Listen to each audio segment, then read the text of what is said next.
The high-level meeting in the UN Security Council on Maritime Security was a historic one in many ways.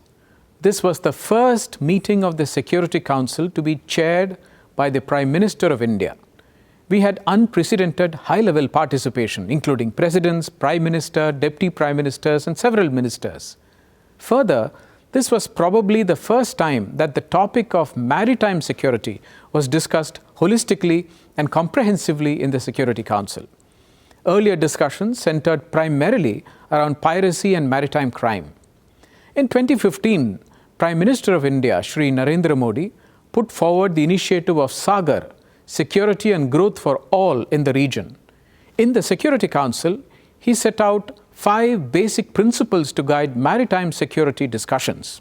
Further, in this Security Council meeting, for the first time, a presidential statement on the holistic concept of maritime security was adopted.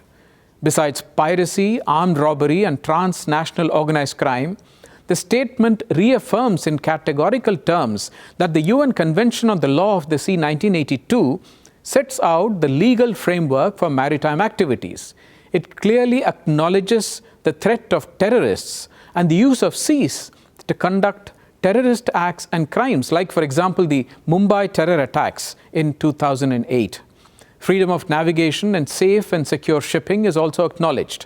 It talks about trafficking of drugs, arms, and humans. It notes the loss of life and adverse impact on the international trade, energy security, and global economy resulting from this. It commends regional and sub-regional organizations for countering threats to maritime security and encourages them to assist member states in capacity building and in combating terrorism at sea. Overall, the presidential statement seeks to protect legitimate activities while countering the threat of current and emerging hostile, illegal, or dangerous acts within the maritime domain.